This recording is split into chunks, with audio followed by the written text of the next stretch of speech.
우리는 지난주에 하나님이 요셉에게 주신 꿈이 어떤 내용인지, 왜 그러한 꿈을 주셨는지, 요셉의 꿈에 대해서 주님이 주시는 말씀을 창세기부터 또 계시록까지 자세히 살펴가면서 상고하는 시간을 가졌습니다. 오늘 전해야 될 내용이 많아서 다시 언급하진 않고요. 궁금하신 분들은 지난주 말씀 파일을 다시 들어주시길 바랍니다. 하나님이 요셉에게 꿈을 주셨는데요. 꿈을 꾸게 하셨는데 요셉이 꾸고 싶다고 해서 꾼 꿈이 아니잖아요. 하나님이 주신 꿈과 계시잖아요. 근데 요셉이 이 꿈을 꿨을 당시에 이 꿈의 내용이 어떤 내용이고 꿈인지 요셉이 알았을까요? 이때 요셉의 나이가 17살 정도로 추정이 되는데, 우리 지금 나와 있는 우리 하랑이 같은 나이의 소년이 하나님께 꿈을 받았어요. 계시를 받았어요. 그때 이 꿈의 내용이 앞으로 하나님이 우리 이스라엘을 통해서 이 땅에 구약 교회를 세워가시고, 하나님의 교회를 세워가시고, 또 다윗의 자손으로 오신 예수님까지 하나님께서 하나님 나라를 세우시겠다, 그런 꿈임을 요셉이 알았을까요? 네, 몰랐겠죠.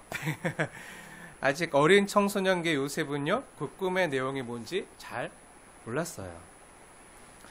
그러니까 이 꿈의 내용을 어떻게 했죠? 잘 모르니까 말하는 거예요. 형들한테 말하는 거예요. 형님들 제가 꿈을 꿨는데요, 한번 들어보세요. 내 단이 우뚝 일어서고요, 내 형님들의 곡식단은요, 내 단을 둘러서서 나한테 절하던데요. 그리고 제가 또 꿈을 꿨는데요, 해와 달과 별들 역시 내게 절하던데요 하고 말하는 거예요. 왜 이렇게 말하는 거죠? 모르니까. 모르니까. 철이 없어서 모르니까 이렇게 말하는 거예요. 그런데 하나님이 요셉에게 꾸게 하신 이 꿈 때문에 요셉은 어떻게 되죠? 이 꿈 때문에 그때부터 핍박을 당해요. 고난을 당해요. 형들이 뭐라고 얘기하죠? 그래? 어쭈, 네가 우리 왕이 되겠다고? 심지어 요셉이 철없이 막 이 꿈을 얘기하는 거에 대해서 요셉을 너무나도 사랑했던 아빠였던 야곱마저 형들 앞에서 우쭐대면서 요셉이 막 자기 꿈을 얘기하는 행동이 너무 심하다고 생각했는지 야곱이 요셉을 어떻게 하죠? 10절에 보니까 야곱이 요셉을 꾸짖어요. 물론 야곱은요, 이미 예전에 베델에서 하나님이 꾸게 하신 사닥다리 꿈을 꿨잖아요. 그것을 기억했는지 이 요셉에게 하나님이 꾸게 하신 꿈은 하나님이 주신 꿈일 것 같다 하고, 이 꿈이 심상치 않다고 생각하고 그 말을 잘 마음에 간직해 두어요. 하지만 요셉의 이 철없는 행동은 어떡하죠? 꾸짖었던 거예요. 사실 요셉은요, 아빠인 야곱에게 이쁨 받고 사랑받았지만 형제들에게는 어떤 존재였죠? 미움받던 존재였어요. 왜죠? 야곱이 요셉만 사랑하니까, 요셉만 이뻐하고 요셉에게만 채색 옷을 입혀주고 막 특별히 아끼니까, 야곱이 자신이 사랑했던 라헬이 낳은 아들이라 요셉을 너무 이뻐했잖아요. 그리고 엄마가 이제 죽고 엄마 없는 자식이라 어쩌면 요셉을 더 각별히 챙겼는지 모르지만, 아무튼 그렇게 요셉을 사랑하는 그 아빠 야곱의 모습을 보면서 형제들이 어떻게 생각했을까요? 요셉만 아들인가? 요셉만 자식인가? 나도 아빠 자식인데? 요셉만 이뻐하고 요셉에게만 채색 옷을 입히고 왜 요셉에게만 잘해줘? 그러니까 형제들 어떻게 하죠? 시기하고 질투하는 거예요. 그리고 이미 요셉은요, 이미 전에도 형들에게 몇 번 찍혔어요. 왜죠? 요셉은요, 다른 형제들보다 더 정의로웠거든요. 정의로워서 불의를 못 보는 거예요. 잘못하는 걸 못 보는 거예요. 그래서 불의를 보면 어떡하죠? 못 참고 아빠한테 가서 달려가서 말하는 거예요. 2절 보세요. 2절에 보면 형들이 아빠의 아내인 비라와 또 실바의 아들들과 더불어 잘못하는 장면을 본 거예요. 그러니까 어떡하죠? 아빠에 가서 이르잖아요. 그래서 형들이 요셉을 미워했어요. 너 고자질했어. 너 이 녀석. 너 때문에 아빠한테 혼났어. 너 두고 보자. 하던 찰나에 지금 요셉이 그런 상황에서 뭐 하고 있는 거죠? 형들, 제가 어제 꿈을 꿨는데 들어보세요. 형님들의 곡식단이 내 곡식단을 향해서 절하던데요? 하고 말하는 거예요. 그리고 이런 소리 들으니까 형들이 어떻죠? 내 속이 막 부글부글 끓는 거예요. 그러면서 속으로 생각하는 거예요. 어쭈 이거 한 주먹거리도 안 되는 게, 조그만 게 어디 정말 너가 말한 대로 이루어지나 보자. 너 죽을 줄 알아. 하면서 막 마음에 요셉이 말한 꿈 때문에 요셉에 대한 앙심을 품은 거예요. 8절 말씀 자세히 보세요. 8절 말씀. 요셉을 대하는 형들의 마음이 잘 표현되어 있는 말씀인데요. 우리 함께 읽겠습니다. 시작. 그의 형들이 그에게 이르되 내가 참으로 우리의 왕이 되겠느냐, 참으로 우리를 다스리게 되겠느냐 하고 그의 꿈과 그의 말로 말미암아 그를 더욱 미워하더니. 아멘. 네, 꿈 때문에 요셉을 더 미워하는 거예요. 잘난 체 하는 동생을 보면서 미워 죽겠는 거예요. 여기 보면 형들이 요셉을 미워했다고 나오는데 왜 요셉을 더욱 미워했는지 아시나요? 8절 말씀 자세히 보세요. 중간에 보면 왜 요셉을 더욱 미워했죠? 첫째는 그의 꿈의 내용 때문이고요. 꿈 때문이고, 꿈의 내용을 듣고 더 미워한 거예요. 근데 둘째는 꿈의 내용이 아니라, 꿈이 아니라 뭐 때문에요? 그의 말 때문에, 요셉의 말 때문에. 근데 이 그의 말이라는 말을 히브리 원문으로 자세히 보면요, 히브리 원문에는요, 요셉의 말투 때문에, 요셉의 말투로 말미암아 그를 더욱 미워하더니, 이렇게 기록되어져 있어요. 8절 말씀 자세히 보면 그의 꿈과 그의 말이 구분되어져 있잖아요. 그러면 꿈은 그 요셉이 하나님께 받은 꿈의 내용을 가리키는 거겠죠? 그것도 미운데, 싫은데, 그리고 그렇게 말할 때 그 요셉의 말투가 너무 얄미운 거예요. 말투가 너무 싫은 거예요. 잘난 체하는 듯한, 깐죽대는 듯한 얄미운 말투가 너무 싫은 거예요. 히브리 원문에는 말투라고 적혀 있거든요.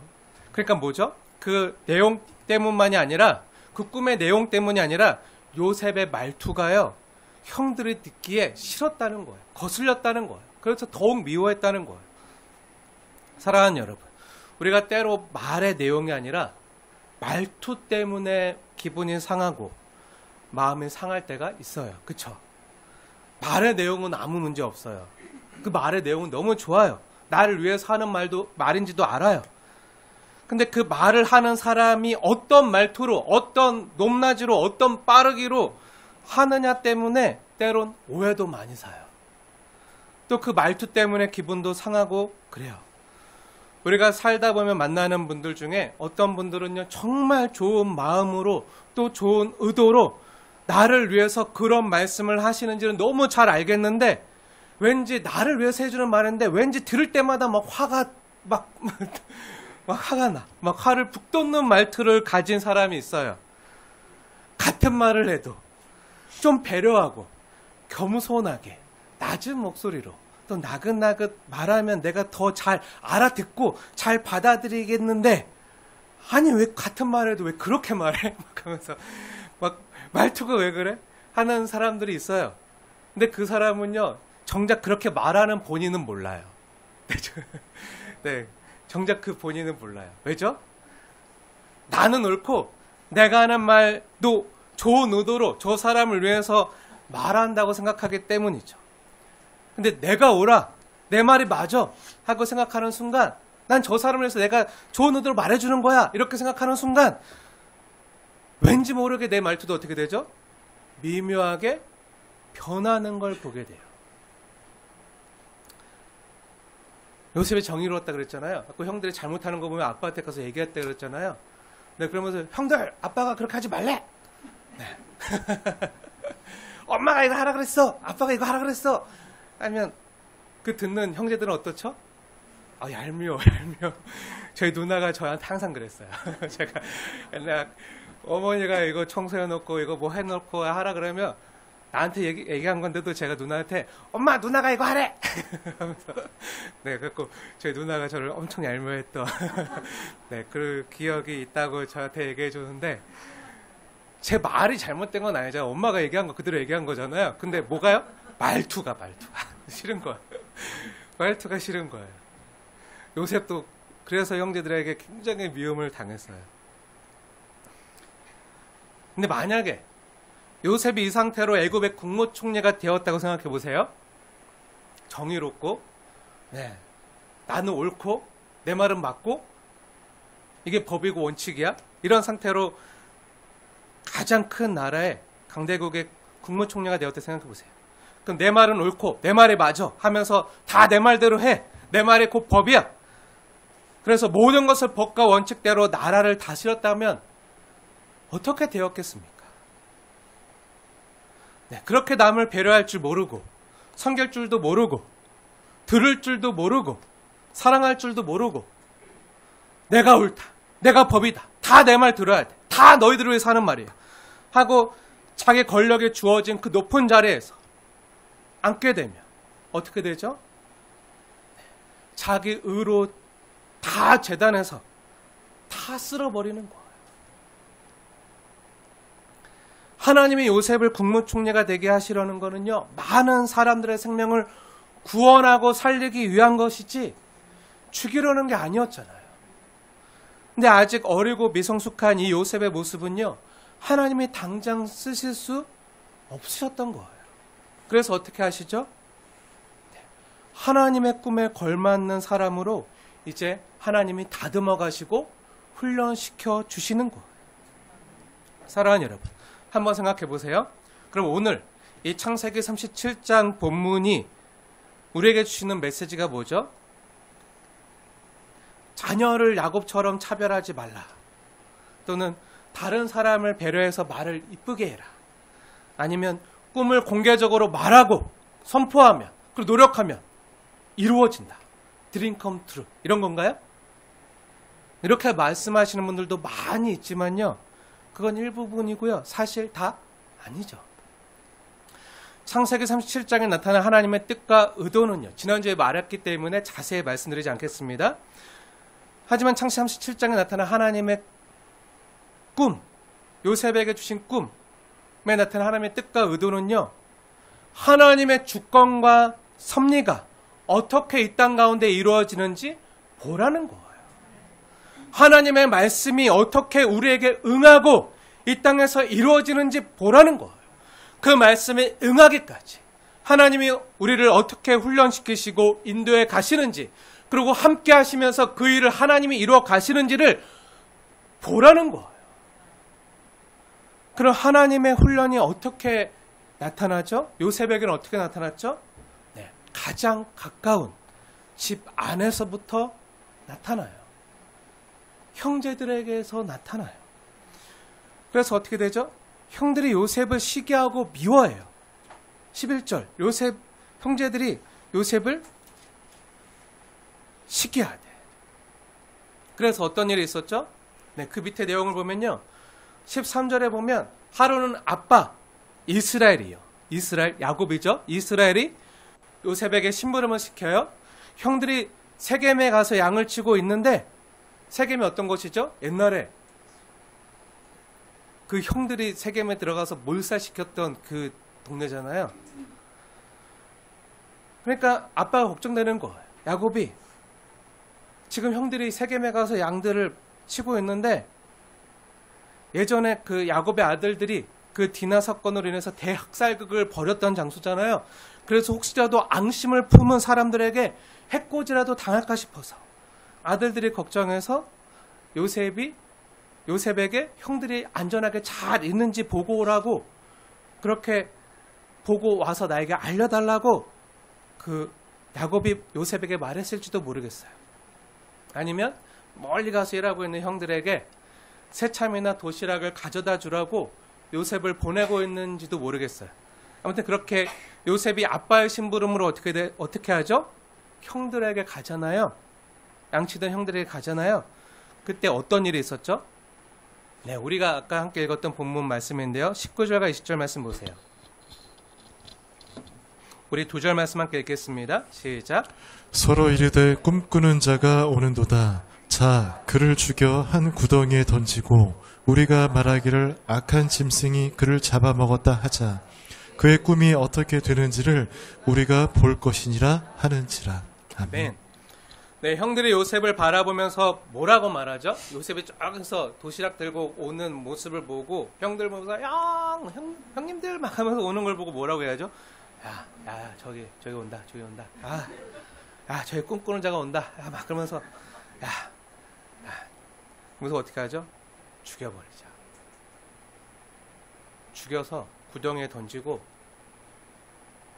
파묻고 말하기를 악한 짐승이 그를 잡아먹었다 하자. 그 채색 옷에 피를 묻혀서 아빠한테 가져다 드리면, 아빠한테 주면 완전 범죄. 아무도 몰라. 우리만 알아.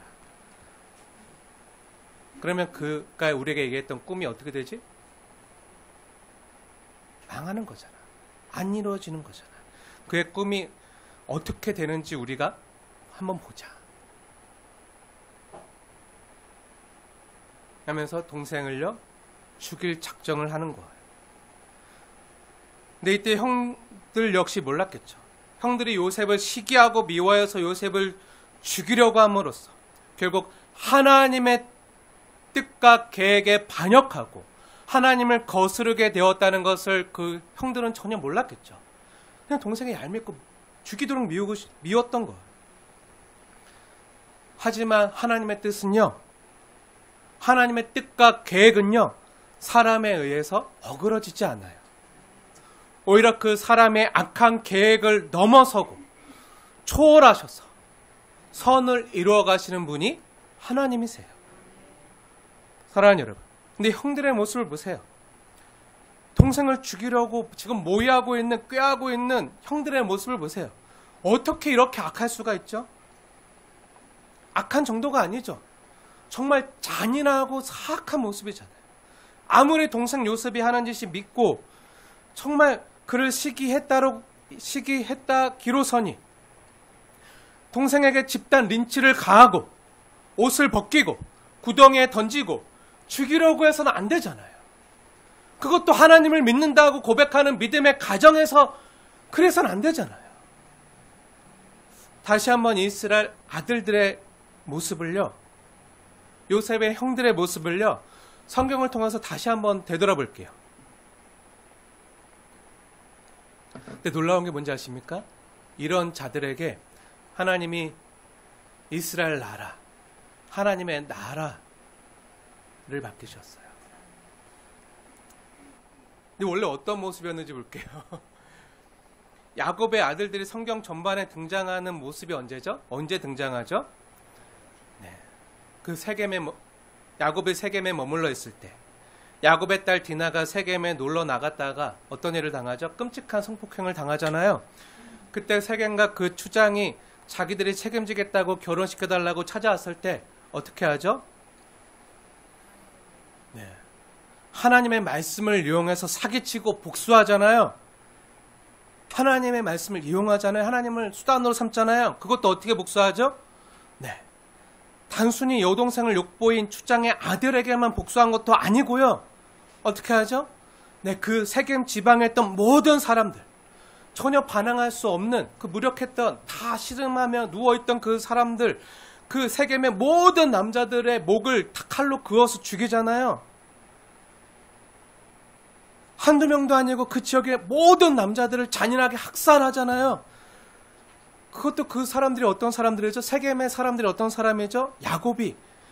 야곱과 그 가족이 바단 아람에서 20년간 힘들게 살다가 어렵게 돌아와서 처음 가나안 땅에 정착하려고 할 때 그 야곱과 가족들을 환대해주고 그 마을에서 살도록 도와주었던 사람들이 그 세겜 사람들이었잖아요. 근데 그 세겜 마을의 모든 남자들을 잔인하게 살해한 것도 모자라서 또 지금 어떻게 하죠?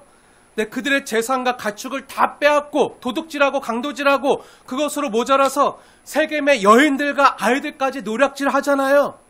이게 사람이 할 짓인가요? 더군다나 믿음의 가정에 자녀들이 할 짓인가요? 그것도 몇 년이 지난 후에 지금 이 야곱의 아들들은요, 겁도 없이 자신들이 살인과 강도짓을 했던 그 살인의 추억이 있었던 그 세겜 땅으로 들어갔어요. 거기서 양을 치는 거예요. 그래서 자신들이 걱정되어서 형들이 안전하게 잘 있는지 보고 오라고 도시락을 지금 싸들고 심부름을 보낸 동생 야곱을 보고 어떡하죠? 야, 죽여버리자. 깨요. 완전 범죄를 꿈꿔요. 저게 잘난 체하고 말도 얄밉게 하고 말도 안 되는 꿈 이야기나 하는 저 버릇없는 저 동생 녀석을 혼내주자. 뻔때를 보여주자 하는 정도가 아니죠. 그 정도가 아니에요. 지금 어떻게 하고 있는 거죠? 네, 실제로 죽이기로 모의하고 계획하고 있는 거예요. 완전 범죄를 꾸미고 있는 거예요. 미움이 가득 차서 이제 행동으로 나타나는 거예요.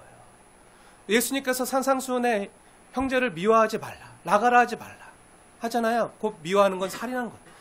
왜 그렇게 말씀하셨죠? 누군가를 미워하면요, 그 미워하는 거로 끝나지 않고 미워하는 게 마음에 가득 차면 어떻게 되죠? 행동으로 나타나요.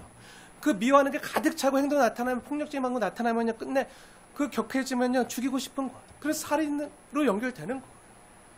마음에 있는 게 행동으로 나타나는 거예요. 근데 그 지금 요셉의 형제들의 마음 가운데 죽이고 싶은 마음으로 가득 차 있는 거예요. 그래서 실제로 죽이겠다고 하는 거예요. 그리고 치밀한 계획까지 세워요. 누군가를 우리가 진짜 너무 힘들어서, 진짜 저 너무 싫어서, 죽이고 싶을 만큼 밉다고 생각해도 실제로 죽일 계획을 치밀하게 세우는 사람은 거의 없잖아요. 드물어요. 근데 지금 요셉의 형들은 어떻게 하고 있는 거죠? 실제로 죽일 계획을요, 살인 계획을 치밀하게 세우고 아버지를 속일 완전 범죄를 꿈꾸고 있는 거예요. 그것도 요셉이 말한 꿈이 이루어지지 않는 꿈임을 증명하기 위해서. 요셉이 죽으면 그 꿈이 어떻게 되나 한번 보자. 그 꿈이 어그러지는 것을 증명하기 위해서 지금 죽이겠다고 하는 거잖아요. 그리고 어떻게 하죠? 네, 실제로 옷을 벗기고요. 채색 옷을 벗긴 채 구덩이에 잡아 던져요. 히브리 원문 말씀을 그대로 직역하면요, 쓰레기 버리듯 내던져 버렸다, 이렇게 기록되어져 있어요. 그 구덩이에 던질 때 쓰레기 버리듯, 쓰레기 처리하듯 그 구덩이에 내던져 팽겨쳐 버렸다는 거예요. 눈앞에서 치워 버렸다는 거예요. 큰형 르우벤만요, 실제로 너무한 거 아니야? 요셉을 직접 죽일 것까지는 없지 않아? 얄밉긴 하지만 죽일 필요는 없잖아. 죽일 마음이 없어서 다른 형제들을 말려요. 우리가 생명은 해하지 말고 그냥 구덩이에 던지자. 근데 다른 형제들은 어떻죠? 다 요셉을 실제 죽이고 싶어 했고요, 또 죽기를 바랬어요. 그리고 어떻게 하죠? 요셉을 구덩이에 그 쓰레기 던지듯 내던져 버리고 나서 어떻게 하죠? 근데 요셉이 구덩이에 빠져서 어떻게 하죠? 간청하잖아요. 빌고 있잖아요. 눈물을 흘리고 있잖아요. 형님들 제발 저에게 이러지 마세요. 왜 이러는 거예요? 제가 잘못했어요. 앞으로 잘할 테니까 제발 저 좀 꺼내주세요. 날 좀 꺼내주세요. 하고 애걸복걸하면서 눈물을 흘리면서 울부짖고 있잖아요. 부르짖고 있잖아요. 근데 그 요셉의 괴로움을 보고, 듣고, 보고, 부르짖음을 들으면서 형들이 어떻게 하죠? 요셉을 죽이려고 던져놓은 구덩이 옆에서 어떻게 하고 있죠? 낄낄거리면서 웃으면서 밥을 처먹고 있는 거예요. 동생을 죽게 던져놓고 낄낄거리면서 밥을 지금 처먹고 있다고요. 이게 사람입니까? 어떻게 이렇게 잔인할 수가 있죠? 그 상황에서 동생의 괴로움과 애걸복걸을 하고 눈물을 흘리고 있는, 부르짖는 모습을 보면서 낄낄거리면서 어떻게 사람이 밥을 먹을 수 있는 거죠? 목구멍에 밥이 넘어갑니까? 그런데 그 형제들은 밥을 먹고 있었다고요. 다 사이코패스였다고요. 소시오패스였다고요.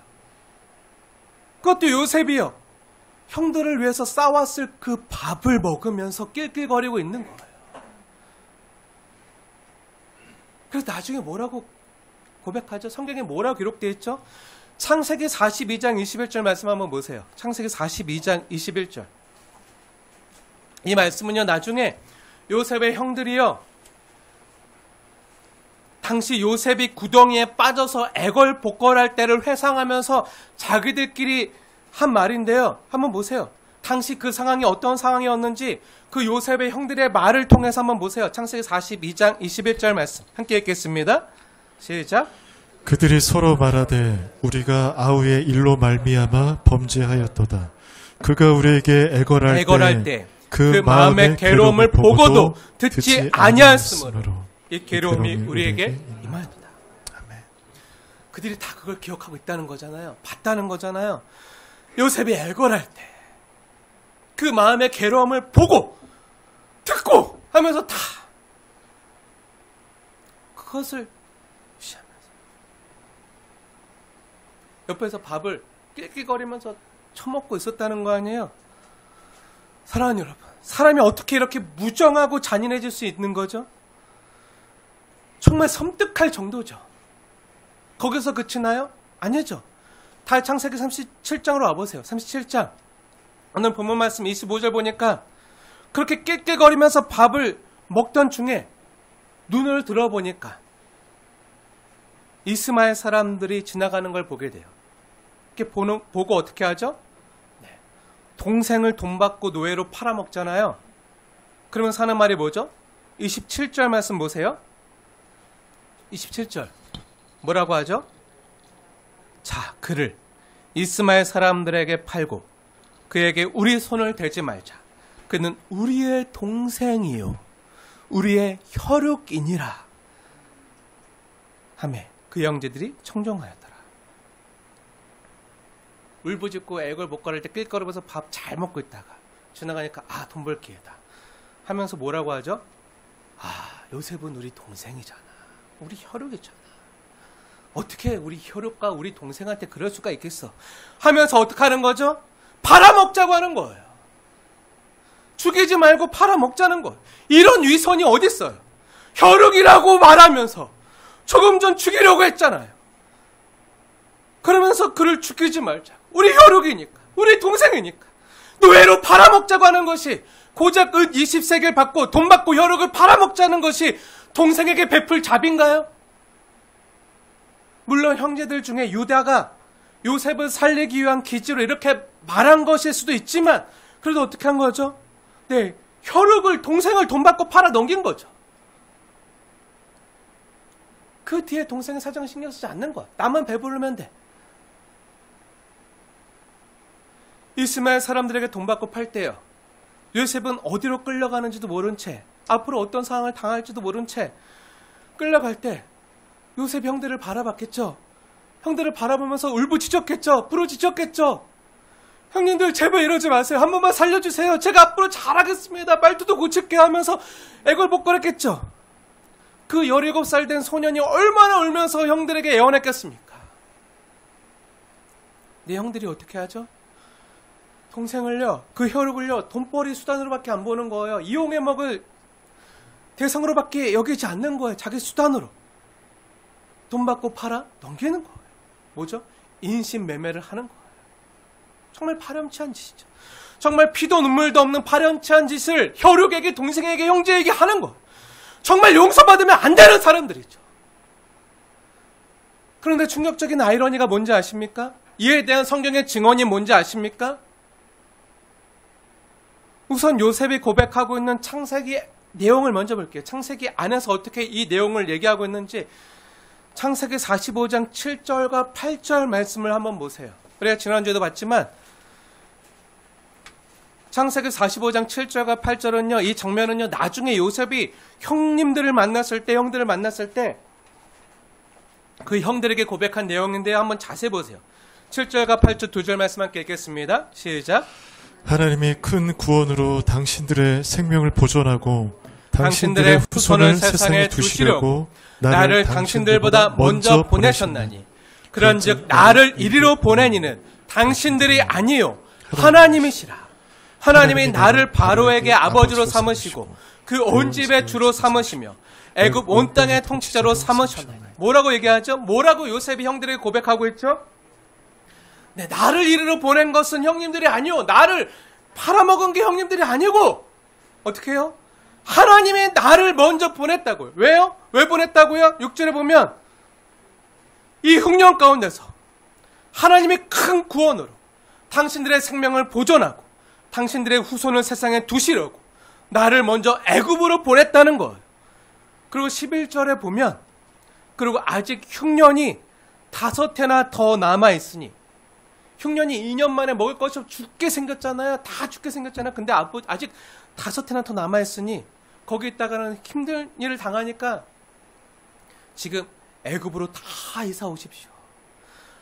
아버지를 모시고 야곱을 모시고 애굽으로 오면 제가 이곳에서 아버지를 잘 봉양하고 이스라엘에 속한 모든 사람들에게 부족함이 없도록, 형제들에게 부족함이 없도록, 형님들의 그 가족들에게 부족함이 없도록 제가 잘 봉양하고 보살피겠습니다. 그렇게 해서 어떻게 하죠? 이스라엘 백성들이요, 다 애굽으로 내려가는 거예요. 이것을 구약 성경에 있는 창세기 말씀을 통해 하나님이 증언하고 있을 뿐만 아니라, 그래서 이게 창세기 15장에 아브라함에게 했던 햇볼 언약 가운데 제가 하나님이 우리에게, 나와 우리 자손들에게 이 땅을 주겠다는 것을 제가 어떻게, 우리 후손들이 어떻게 알 수 있겠습니까? 증거를 보여주세요 하니까 뭐라고 얘기했죠? 너희들이 이방 땅에 내려갈 것이다. 거기서 400년간 괴로움을 당하고 내가 그 이방 민족을 치고 내가 너희들을 거기서 건져내고 이 가나안 땅 약속 땅을 너희에게 줄 것이다. 이것이 증거니라. 근데 그 모든 말씀이 지금 이렇게 이루어지고 있다. 이것을 누가 하신다고요? 하나님이 나를 먼저 보내서 하나님이 지금 행하고 계시다. 이게 창세기 내에 있는 증거인데요. 근데 창세기 안에서뿐만 아니라 구약 성경뿐만 아니라 신약 성경에서도 이 요셉이 형제들의 시기에 의해서 팔리는 이 창세기 37장의 내용을 기록하고 있는 성경의 구절이 있는데, 성경이 있는데 혹시 어느 성경인지 아신가요? 어디에 기록되어 있는지 아세요? 네. 우리가 지난번에 보았던 사도행전에 보면요, 이 내용을 자세히 기록해주고 있는데요. 어디에서 기록하고 있죠? 사도행전 7장을 보세요. 사도행전 7장. 우리가 지난번 사도행전 강의 때도 봤지만 사도행전 7장을 보면요, 그때 사도행전 10장의 내용이 뭐죠? 스데반이 성령의 충만함을 받아서 지금 하나님의 말씀을, 복음을 100% 있는 그대로 전하고 있는 중이잖아요. 거기서 뭐라고 증언하죠? 잠시 사도행전 7장으로 가볼게요. 사도행전 7장 9절부터 보세요. 9절 제가 읽겠습니다. 사도행전 7장 9절 이하의 말씀입니다. 9절. 여러 조상이 요셉을 시기하여 애굽에 팔았더니 하나님이 그와 함께 계셔. 여러분, 9절의 여러 조상이 누구죠? 그 위에 8절의 내용이잖아요. 야곱이 우리 12조상을 낳으니라. 이스라엘 나라가 이 땅에 이렇게 시작되었다는 거잖아요. 이것을 우리가 야곱의 족보를 통해서 봤잖아요. 37장의 내용. 그리고 우리 조상 야곱의 아들들이 요셉을 어떻게 했다고요? 요셉을 시기해서 애굽에 팔았다는 거잖아요. 이 내용이 오늘 우리가 함께 읽고 보고 있는 본문 창세기 37장 11절에 나오잖아요. 37장 11절. 그의 형들이 시기하되. 요셉의 형들이 시기해서 요셉을 팔아먹었다는 거잖아요. 근데 그게 끝인가요? 아니죠. 사도행전 7장 9절의 증언이 뭐죠? 요셉을 시기해서 팔았지만 하나님이 그와 함께 계셨다고요. 이게 핵심이에요. 하나님이 그와 함께 계셨다고요. 형들이 요셉을 팔아서 요셉은 하루아침에 노예가 되고 또 노예로 팔린 자리에서 더 내려가서, 더 미끄러져 내려가서 또 감옥에 가고 했지만 어떻게 되었다고요? 하나님이 요셉과 함께 하셔서. 그래서 사도행전 7장 10절 말씀. 10절 말씀 보세요. 하나님이 요셉과 함께 하셔서 그 모든 환난에서 건져내사 그 뒤에 그를 애국과 자기 온 집의 통치자로 세웠느니라. 하나님이 이렇게 요셉을 세우셨다고. 하나님이 이루셨다고. 그리고 그 밑에 11절에서 15절까지의 내용이 뭐죠? 11절부터 15절까지의 내용이 어떻게 이스라엘 조상들이 애굽에 내려오게 되었는지에 대한 내용을 기록하고 있잖아요. 이게 어떤 내용이죠? 예전에 하나님이 아브람과 했던 언약의 내용이잖아요. 그 언약의 내용, 약속들이 어떻게 이루어지는지를 보여주고 있는 거잖아요. 우리가 지난번에도 봤지만 창세기 15장에서 하나님이 아브람과 햇볼 언약을 맺으시면서 말씀해 주신 내용이 지금 사도행전 7장 11절부터 15절까지 이렇게 이루어졌다. 지금 하나님의 말씀대로 이루어져 가고 있다는 것을 보여주는 장면이잖아요. 당신들이 나를 이곳에 보낸 게 아니라 하나님이 나를 이곳으로 보내셨고 하나님의 뜻과 계획과 섭리를 이루어가는 중이라는 것을 지금 고백하고 선포하고 있는 거잖아요. 이 내용이 그 위에 스데반의 증언에 의해서 사도행전 7장 6절과 7절에 기록되어져 있잖아요. 그럼 스데반이 도대체 사도행전 7장에서 왜 지금 요셉 이야기를 하고 있는 거죠? 왜 지금 이 옛날 이야기 창세기 30장에 기록되어져 있는 이야기를 왜 굳이 꺼내고 있는 거죠? 지금 누구한테 지금 이 얘기를 들려주고 있는 거죠? 하나님의 백성이라고 자처하는 유대 민족, 유대인들에게, 이스라엘 백성들에게, 이스라엘의 자손들에게 지금 이 하나님의 말씀을 성령의 충만한 가운데 복음을 전하고 있는 거잖아요. 그 왜 하고 있죠? 이 요셉의 이야기를 왜 들려주고 있죠? 사도행전 7장 52절 말씀 보세요. 사도행전 7장 52절. 이 말씀이 핵심인데요. 뭐라고 이야기하죠? 성령에 충만해서 하나님의 말씀을 개헌하면서 뭐라고 이야기하죠? 네, 자세히 보세요. 네. 너희 조상이 요셉을 시기하고 박해하고 죽이려 했던 것처럼 너희들 역시 하나님의 백성이라고 하는 너희들 역시 선지자들이 오시리라 한 의인을 잡아준 자들이고 너희가 살인한 자들이구나. 이것을 지금 말하고 싶은 거예요. 너희가 메시아로 오신 예수 그리스도를 잡아 죽였구나. 이걸 지금 말하고 있는 거예요. 예수야말로 구약 성경이, 율법이, 선지자들이 예언하고 있는 그 메시아다. 그 의인이다. 근데 너희들을 잡아 죽였구나. 요셉을 시기하고 박해하고 죽이려 했던 것처럼 너희가 그 예수를 잡아 죽였구나. 지금 이걸 선포해주고 있는 거예요. 누구에게요? 하나님의 백성들에게. 지금 성경이 무엇을 보여주고 있는 거죠? 구약 창세기에 나오는 요셉을요, 예수님의 예표로, 그림자로 지금 보여주고 그려주고 있는 거잖아요.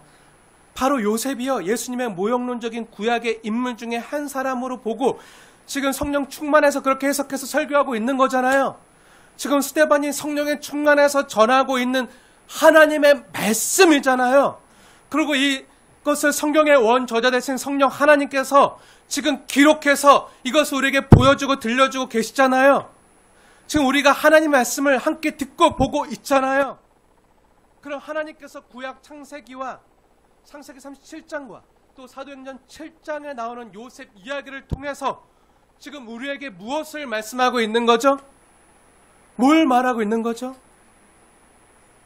여러분, 지금 이 성경에 기록된 말씀이 창세기 37장 말씀과 사도행전 7장 말씀이 하나님의 말씀이라고 믿으시고 받으십니까? 그렇다면 우리가 이것을 진심으로 믿는다면요, 이 말은 곧 뭐죠? 무슨 말이죠? 네. 저 여러분에게 하고 있는 말이에요. 하나님이요. 무슨 말이죠? 네. 예수 그리스도를 십자가에 못 박아 죽인 게 누구라고요? 저라고요. 여러분이라고요. 누구라고요? 사도행전 7장 52절 말씀을 자세히 보세요. 너의 조상들이 선지자들 중에 누구를 박해한 것처럼, 요셉을 박해하고 시기하고 죽이려 한 것처럼 너희가 예수 그리스도를 죽였고 너희는 그 의인을 잡아준 자요, 살인한 자가 되었다는 거예요. 근데 우리는 하나님 말씀을 들으면서 항상 심판자 자리에 앉아있어요. 하나님 말씀을 들으면서 난 아니야, 난 의인이야, 나는 떳떳해, 난 괜찮아, 이 얘기는 저 박집사가 들어야 돼, 저 이집사가 들어야 돼, 저 김집사가 들어야 돼, 난 아니야, 난 의인이야, 나는 심판자, 저 죄인이 들어야 돼. 아니요. 지금 하나님 뭐라고 하신다고요? 우리가 피고인이라고요. 우리가 죄인이라고, 우리 하나님 말씀 앞에 서 있다고요. 하나님 보좌 앞에서 이 말을 들어야 하는 우리라고요. 우리가 요셉이 아니라고요. 우리가 요셉의 형들이라고요.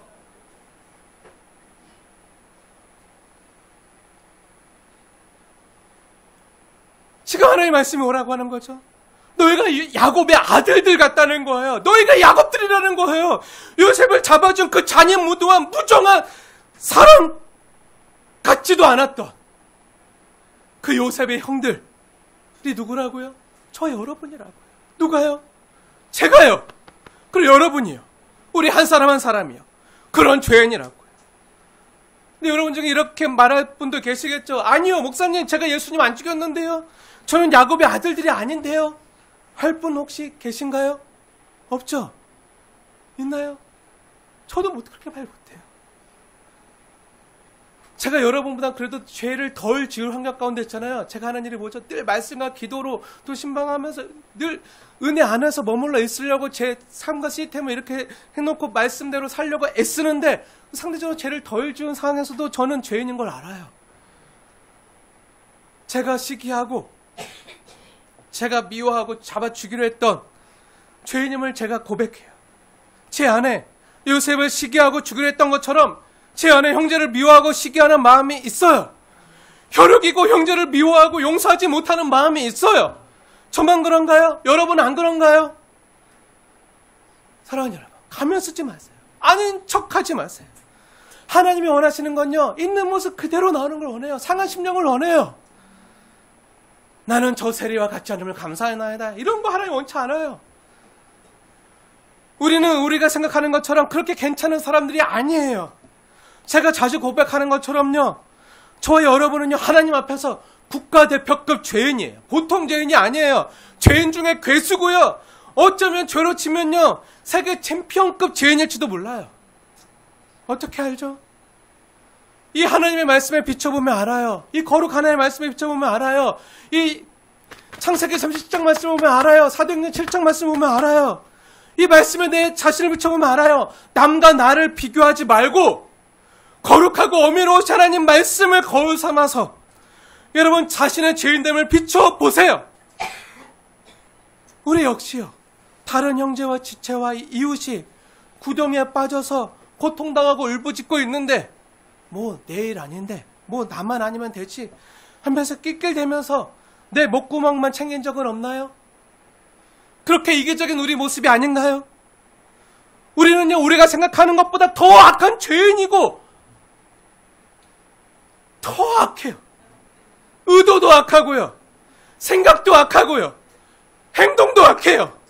모든 사람이 죄를 범하였음에 하나님의 영광에 이르지 못하더니, 우리 중에요, 하나님의 영광에 이를 자가요, 저와 여러분 중에 아무도 없어요. 다 죄인이에요. 요셉 형제들이 요셉을 팔아먹은 것처럼 여러분은 예수님을 팔아먹지 않았나요? 왜 그분이 잠잠히 도시장으로 끌려갔죠? 요셉이 애굽으로 끌려가는 것처럼 왜 예수님이 도시장으로 끌려갔죠? 저와 여러분의 죄값을 치르기 위해서잖아요. 구속이 뭐죠? 대속이 뭐죠?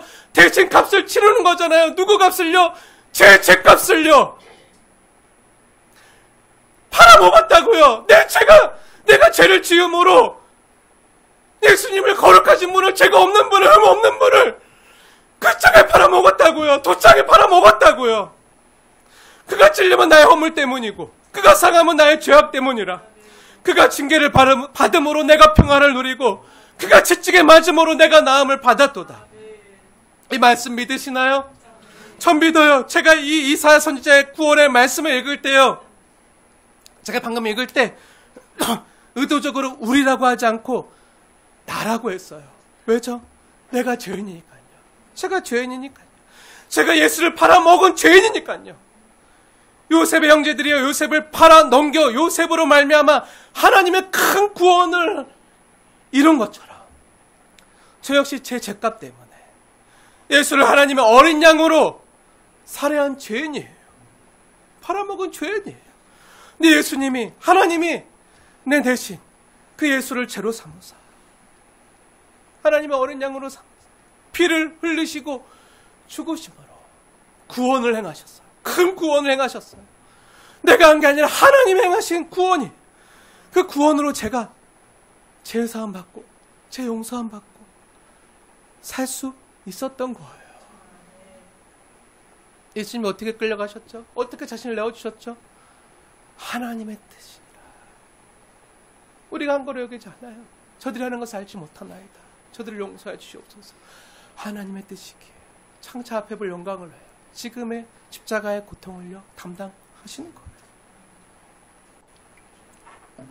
그렇게 예수님의 생명값으로 살아난 저와 여러분은요, 그러면요, 우리가 어떤 마음으로, 어떤 심정으로 예수님의 십자가 앞에 서야 되죠? 예수님의 십자가를 생각하면요,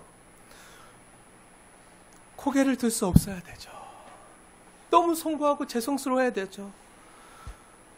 그것을 정말 예수님 십자가 앞에 선 사람은요, 예수님이 하나님이심을 알고 그분이 날 위해서 어떤 그 하나님 앞에, 어메로시 하나님 앞에 선 사람들은요, 다 어떻게 고백하죠? 복음서에 나오는 베드로와 예수님을 처음 만났던 다른 제자들이 고백했던 것처럼 뭐라고 한결같이 고백하죠? 꿇어 엎드려서 주님, 나는 죄인으로서이다. 나를 떠나소서. 나를 구원하소서. 주님, 나는 죄인으로서이다. 나를 떠나소서. 나를 구원하소서. 하고 애통하고 죄스러운 마음으로, 죄송한 마음으로 그 앞에 무릎 꿇고 서는 거예요. 그게 맞죠? 예수님을 십자가에 못 박은 당사자가 나고 내 죄가 하나님의 신 예수님 십자가에 못 박았다면, 그런데 제가 예수님을 창에 찔렀고 예수님의 심장에 창에 찔려 물과 피를 다 쏟으실 때 로마 병정은 창에 찔렀나요? 아니요. 저와 여러분이 행한 그 죄가 예수님을 창에 찌른 거죠. 그 심장을 찌른 거죠. 그 심장을 찔렀을 때 예수님의 물과 피가 다 쏟아져 흘러내렸을 때, 예수님의 심장이 터져나갔을 때 하나님의 마음이 어떠셨을까요? 성부 하나님의 마음이 어떠셨을까요? 저 여러분의 죄가 하나님의 마음을 찌른 거예요.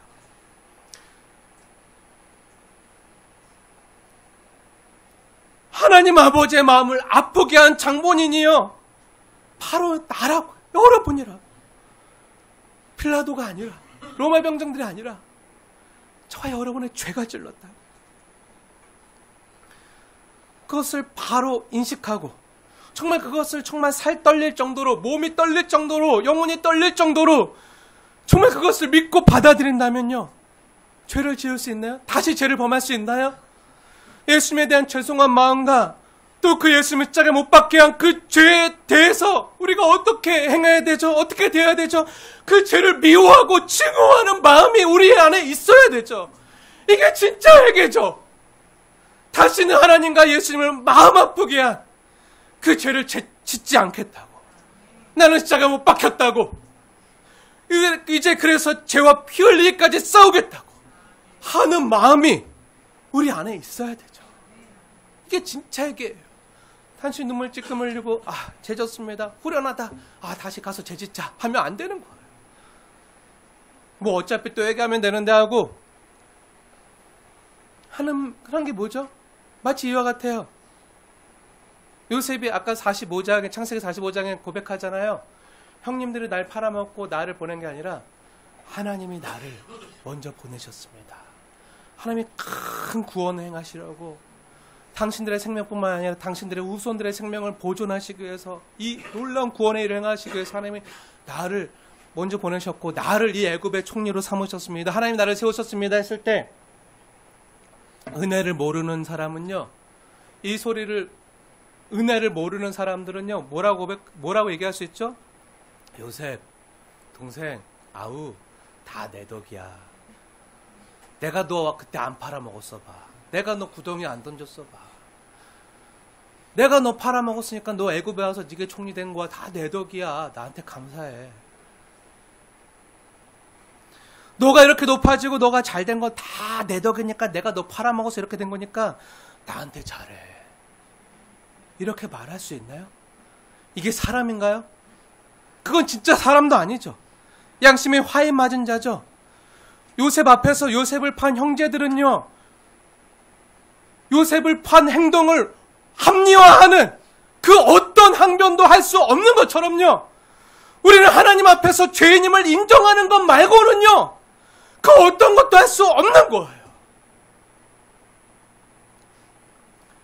그럼에도 하나님은요, 우리를 예수 안에서 죄 없다 하시고 죄사함의 은총을 주시는 그 놀라운 그 복음의 선언에, 그 복음을 듣고 우리는 전율하고 감동하고 감동받을 수밖에 없는 거예요. 이것을 아는 게 은혜를 아는 자죠.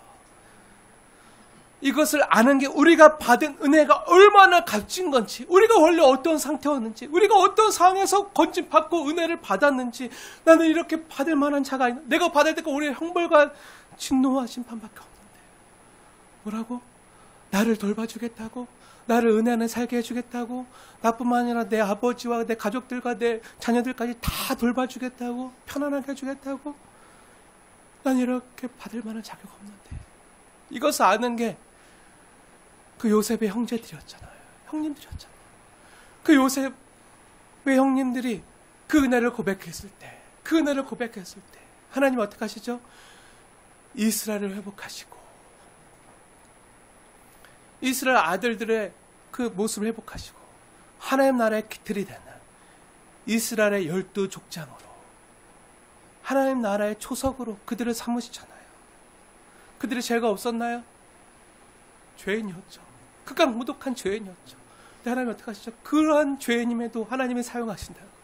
어떻게 해요? 이 하나님의 은혜를 알고 은혜를 고백하고 감사했을 때, 우리가 받은 은혜가 얼마나 귀한 건지 알고, 우리가 행한 그것 때문에 얼마나 다른 누군가 요셉이 그 모진 대가를, 고난을 치른지 알고, 우리 앞서 가신 우리 예수님께서 그 십자가에서 하나님의 어린 양에 대해서 얼마나 값진 대가를 치른지 알고, 그 은혜의 무게를 아는 사람이, 그 하나님의 치ram한 그 가치를 아는 사람이, 그 은혜의 무게를 아는 사람이, 그 삶이요, 바로 성도의 삶인 거죠.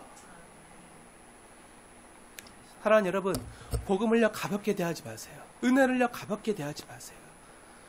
은혜는 굉장히 무거워요. 하나님의 영광의 무게만큼 굉장히 무거워요. 그게, 그 무게감이 우리 안에 있다고요. 내 주에 있다고요. 한참게 값싸게 받지 마세요. 그래서 우린 영광의 무게를 간직한 채 살아가는 성도라고. 은혜를 알고, 은혜를 깨닫고, 은혜의 무게를 아는 삶. 사랑하는 여러분, 저와 여러분의 죄가요, 예수를 십자가에 못 박은 것을 시인하셔야 됩니다. 저와 여러분 한 사람 한 사람이요, 요셉이 아니라 먼저는 요셉을 팔아넘긴 형제들이었고요, 예수를 팔아넘긴 죄인들임을요 고백하셔야 됩니다. 이제 곧 있으면 야곱들이 특송할 텐데요. 우리 야곱들이라고 이름한 우리 순빛교회 중창단이 생겼어요. 왜 야곱들이라고 지었는지 모르겠어요. 네. 네, 죄인임을 고백하세요, 야곱들. 그렇게 하신 게 은혜인 것 같아요. 어떤 의도로 그렇게 졌는지 모르겠지만, 이제 곧 있으면 특송할 텐데, 그 고백을 들어보세요. 은혜를 아는 자들의 고백. 그 야곱들의 고백. 죄인이고 극악무독한 자였지만, 그 예수 십자가 못 박은 나였지만, 하나님이 나를 붙잡아 주셔서 내가 여기까지 왔습니다.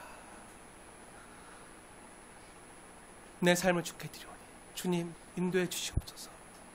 고백하는 고백. 그 고백의 내용들이 이 성경에 가득히 기록되어져 있잖아요. 그렇게 믿음으로 살아갔던 사람들의 내용이 기록되어져 있잖아요. 이제 저와 여러분의 차례입니다. 사랑하는 여러분, 여러분이 마치 의로운 요셉인 것처럼 심판하는 자리에 앉아 있어서는 안 됩니다. 다른 사람과 비교해보고, 그래도 나는 저 박지사보다 괜찮은데, 저 김지사보다 괜찮은데 하고 하나님 앞에서 교만을 떨고 있어서는 안 됩니다. 오늘 성경의 말이 뭐죠? 성경의 증거는 뭐죠? 우리가 요셉을 팔아먹은 형제들이었다고요. 우리가 예수를 팔아먹은 죄인들이었다고요. 그런데도 아무렇지도 않게 여전히 심판하는 자리에 앉아서 다른 형제와 지체를 정죄하고 판단하고 지적하면서, 난 그래도 저 사람보다 괜찮은데, 그래 난 저 사람과 수준이 다른데 하면서 아무렇지도 않게 난 너와 달라 하면서 옆에 있는 형제와 지체를 아무렇지도 않게 정죄하거나 판단하고, 또 나만 아니면 되지 뭐 하고 옆에 있는 형제나 지체의 아픔을 외면하거나, 그렇게 자신의 죄를 합리화해서는 안 된다는 거예요. 저는요, 예수님의 찔림이요, 제 허물 때문임을 알아요. 너무 잘 알아요. 믿어요. 그분의 몸에 상한 것이요, 나의 죄악 때문임을 너무 잘 알아요. 그분이 채찍의 마음으로 내 영혼이 나았음을 믿어요. 그분이 나 때문에 상하시고 고통과 받으신 것을 인정할 수밖에 없어요. 왜죠? 내 죄악 때문에. 제 죄악 때문이죠. 그래서 우리는 하나님의 은혜 앞에서 왜 나 같은 것 때문에, 왜 나 같은 것 때문에 내가 뭐라고 이런 은혜를 주신단 말입니까? 감사합니다. 그렇게 말할 수밖에 없고 찬양할 수밖에 없는 거예요. 아까 고백했던 것처럼, 특성했던 것처럼 그 고백이 절로 나오는 거예요. 사랑하는 여러분, 권면합니다. 괜찮은 척, 의로운 척 앉아있지 마세요. 하나님의 은혜가 아니면 죽을 수밖에 없는 죄인이고 어찌할 수 없는 나임을 인정하세요. 예수를 십자가에 못 박은 장본인과 당사자가 나임을 고백하십시오. 그리고 하나님이 행하신 큰 일을, 그 은혜를 기억하시고 바라보십시오. 하나님은요, 그런 죄인들을 구원하시기 위해서 요셉을 먼저 보내셨습니다. 죄인들 나를 구원하시기 위해서 하나님의 어린 양을 도수장으로 먼저 보내셨습니다. 십자가로 먼저 보내신 거예요. 저와 여러분은 그분의 죽으심으로 살아난 사람들이에요. 내가 잘해서가 아니에요. 저와 여러분은요, 오늘 성경의 증언처럼 죽을 죄인들이었다고요. 요셉의 형제들 같았다고요. 시기하고 질투해서 죄 없는 자를 죽음에 넘겨준 자들이라고요. 요셉의 형제들에게 보는 잔인함과 혐오스러움과 극혐이, 그 죄성이 저와 여러분 안에 있다고요. 그렇게 팔아버린 요셉을 그들의 구원자로 세우신 하나님의 오래 참으심을, 그 하나님의 일하심을, 그 긍휼과 자비와 사랑을 보십시오. 성경을 통해서 보십시오. 그 사랑이, 그 은혜가, 그 하나님의 오래 참으심이, 그분의 긍휼하심과 자비가 저와 여러분을 살렸습니다. 그것이 저와 여러분이 받은 은혜입니다. 이제 이 은혜를 받은 자답게 행하십시오. 주 안에서 살아가십시오. 기도하겠습니다.